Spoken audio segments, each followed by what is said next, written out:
안녕하십니까. 거꾸로 투자하는 쇼키무동산입니다. 오늘은 인천 계양 신도시의 놀라운 발표에 대해서 말씀을 드리겠습니다. 결론부터 좀 미리 말씀드리면 안 좋은 소식이에요. 영상 전에 구독과 좋아요 부탁드립니다. 어제 멤버십 영상에서 화제의 분양이죠. 바로 한강 수자인 오브센트, 많은 분들이 궁금해하시는 분양에 대해서 집중 분석하는 시간을 가졌습니다. 자, 이 아파트는 이제 무주택자뿐만 아니라 유주택자도 관심을 가져야 되는 굉장히 드문 기회였습니다. 과연 이 분양 받을 가치가 있는지, 그리고 청약 전략은 어떻게 세워야 되는지, 기간 추천 결과는 어떤 식으로 나왔는지 총정리한 영상 멤버십 영상에서 만나보시기 바랍니다. 3기 신도시를 기다리는 무주택자가 가장 궁금해하는 게 무엇일까요? 일단은 언제 분양이 나오냐, 두 번째 얼마의 분양이 나오냐잖아요. 얼마의 분양이 나올지 윤곽이 서서히 나오고 있고, 오늘 같이 언제 분양이 나오는지도 같이 체크를 드릴 수 있을 것 같아요. 사전청에서 나온 3기 신도시 분양가 순위 기억나시나요? 자, 계양 신도시 59 타입 분양가가 3억 5천만 원이었고, 왕수 2 신도시는 4억 1천만 원이었습니다. 부천 대장 신도시 4억 2천만 원, 교산 신도시 4억 8천만 원, 고양 창릉 신도시 4억 8천만 원이었죠. 물론 이 분양가는요, 확정 분양가가 아닌 사전청약 당시 추정 분양가였습니다. 문제는 2021년부터 2022년에 진행된 사전청약보다 2024년, 2024년 진행된 공사비 급증 때문에 이 분양가가 책정되기는 어려울 거라고 대부분 사람들이 알고 있고, 현재 이 분양가가 얼마 수준에 다시 정정될지 많은 분들이 관심을 가지고 있습니다. 제가 볼 때는 한 15에서 20% 정도 올라가지 않을까, 저는 개인적으로 이렇게 보고 있어요. 민간 분양가는 얼마에 나올까요? 분양가 상한제 아파트는 기본형 건축비 국토부에서 고시하죠. 이 기본형 건축비의 감정평가를 받은 택지비, 여기에 가산비로 산출이 됩니다. 현재 신도시 아파트 건축비는 34평 기준으로 한 3억 5천에서 3억 8천 정도가 나와요. 그리고 택지비에 따라서 건축비를 더한 분양가가 결정이 되겠죠. 예를 들어 택지비가 한 2억 정도 나온다. 분양가는 5억 5천에서 5억 8천만 원 정도가 나오게 된다는 겁니다. 그럼 택지비는 어떻게 결정되나요? 감정평가를 받긴 하는데 근본적으로 LH의 토지 공급가 베이스로 결정이 됩니다. 이 토지 공급가의 한 20%에서 40% 정도 가산해서 택지비에 포함이 되는 거예요. 인천 계양 A15블럭 공급가가 발표됐습니다. 인천 계양 신도시는 부천 대장지구, 그리고 김포공항 옆에 위치한 2만 호 이하의 약간 작은 규모의 신도시예요. 자, 문재인 정부에서 지정한 신도시 중 가장 먼저 추진이 됐고, 사업 속도도 빠른 편에 속합니다. A15블럭은 이제 표시한 데 여기 보이세요? 자, 이 부분에 위치해 있습니다. 조금 남쪽에 위치해 있지만 입지는 나쁘지 않다고 생각합니다. 자, A15블럭 전체 546호가 공급될 예정인데, 토지 공급 가격이 1,570억 원에 책정이 됐습니다. 세대당 평균 대지비는 얼마가 나올까요? 자, 1,570억을 546호로 나눠봤더니 세대당 2.87억이 나왔습니다. 대형 면적도 있고 소형 면적도 있지만 그냥 중형 면적이라고 가정해보고 한번 계산을 해볼게요. 자, 예상 대지비는 1.58억이 예상이 되고요. 공사비는 3억 8천만 원 예상을 해보겠습니다. 전체적으로 34평 기준으로 7억 3,800만 원이 나올 것 같아요. 자, 2021년 7월에 계양 A2블록 공공 분양에서 전용 84 타입 분양가가 5억이 안 됐거든요. 4억 9,300만 원이었는데 더 비싼 분양가가 책정이 된다는 겁니다. 7억 초반의 분양가면 어느 지역 수준일까요? 최근에 공급이 꾸준히 나오는 지역이 바로 고양 장항지구죠. 자, 고양 장항 제1풍경채가 한 7억 2천, 7억 3천 정도에 책정이 됐었습니다. 인천 계양 신도시는 고양 장항지구하고 비슷하게 나올 가능성이 있어 보여요.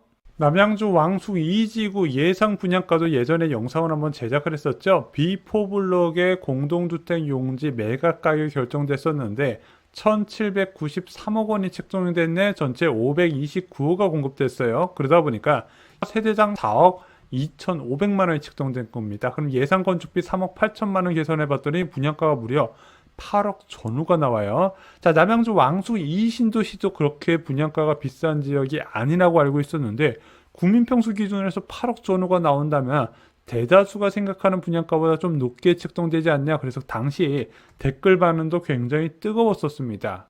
3기 신도시 분양가 순위 다시 한번 볼까요? 아까 계양 신도시가 제일 싸고 왕숙 2 신도시, 대장, 교산, 창릉 순위라고 말씀드렸잖아요. 계양 신도시의 전용 84 타입 민간 분양가가 한 7억 3,800만 원이 책정될 가능성에 대해서 말씀을 드렸고요. 왕숙 2 신도시는 아까 8억이라고 말씀드렸죠. 그러면은 이들보다 분양가가 더 높게 책정될 부천 대장지구나 하남 교산지구나 창릉 지역은 어느 정도 가격이 책정될 것인가 좀 보이죠. 그래서 지금 예상하기로는 하남 교산이나 창릉은 국민평수 기준 9억까지 올라가지 않을까 좀 예상이 가능한 부분이 있고, 부천 대장 신도시는 8억 중반에서 후반까지 좀 봐야 되지 않을까 생각이 들어요. 그래서 당초 기대했던 것보다 3기 신도시 분양가가 좀 높을 수 있다는 거 미리 알고 계시면 좋을 것 같습니다. 솔직히 이 분양가 너무 비싸지 않나요? 비싸다는 거는 LH나 국토부에서도 인지를 하는 것 같습니다. 그래서 작년에 나왔던 이야기가 뭐다? 3기 신도시의 주택 공급 비율을 늘려서 이 늘려나는 토지 매각 수입으로 분양가를 낮추는 효과를 이뤄내겠다 발표를 한 겁니다. 아니 그게 어떻게 가능한가요? 좀 3기 신도시는 특징이 있어요. 1기 신도시나 2기 신도시와 다르게 공원 녹지 비율이 많고요. 또한 자족용지 비율이 굉장히 많이 있습니다. 그래서 베드타운을 안 만들겠다고 자족용지 비율을 많이 늘렸는데, 이거를 조절해서 주택을 공급한다는 계획을 국토부가 발표했고, 얼마 전에 하남 교산 신도시가 3,300호의 주택 공급 용지가 더 늘어난다는 계획이 나왔어요. 그래서 아마 38,000호 규모로 늘어나게 될 겁니다. 이런 식으로 해서 앞으로 나올 토지 매각 가격을 좀 저렴하게 한다, 이런 계획을 발표한 상태예요. 더 큰 문제는 공급 시기입니다. 이런 공동주택 용지 매각에는요, 토지 사용 가능 시기가 나와 있어요. 근데 살펴봤더니 A15블록의 토지 가능 사용 시기는 2027년 12월 30일에 한마디로 2028년부터 가능하다는 겁니다. 자, 그럼 이거 사용 가능한 시기가 돼서 착공을 했어요. 공사 기간 얼마나 걸리죠? 보통 뭐 평지로 이루어진 이제 신도시 같은 경우는 한 2년 6개월에서 3년 정도 잡거든요. 자, 첫 민간 아파트 용지 사용 시기가 2027년 말이다. 그러면은 2030년 말부터 입주가 시작이 된다는 얘기예요. 솔직히 이게 맞나 싶죠. 왜냐면은 작년부터 국토부가 계속 이야기했던 게 뭐예요? 주택 공급 부족 우려 3기 신도시 앞당긴다, 이렇게 되어 있는데, 실제 공급하는 공동주택 용지의 사용 시기를 보면 2030년부터 입주가 가능한 것으로 되어 있다는 거죠. 그래서 지금 현재 공급 부족 이슈에서 3기 신도시가 대응을 제대로 못한다는 거 한번 체크를 해보셨으면 좋겠습니다. 분양가가 생각보다 높다는 점, 그리고 본격적인 공급이 아직까지 좀 많이 남아있다는 점, 개인적으로 굉장히 안타깝게 생각을 합니다. 3기 신도시 분양가가 예상보다 높고 지연된다는 소식을 전해드렸었는데, 자, 저는 개인적으로 이렇게 생각합니다. 그렇다고 3기 신도시를 배제하고 나서 무주택자의 내 집 마련 계획을 세워야 되냐? 그렇지는 않거든요. 이게 또 한 번 나오기 시작하면 적지 않은 물량이 나올 것이고, 또한 같은 신도시 안에서도 워낙 알짜 입지들이 정해져 있습니다. 그런 것을 청약 전략을 잘 세우셔서 잡으신다면요, 훌륭한 내 집 마련 플러스 자산 증식 효과가 있을 거라고 생각합니다. 오늘 준비한 소식은 여기까지입니다. 주변에 3기 신도시 관심 많으신 분들께 이 영상 공유 꼭 부탁드립니다. 감사합니다.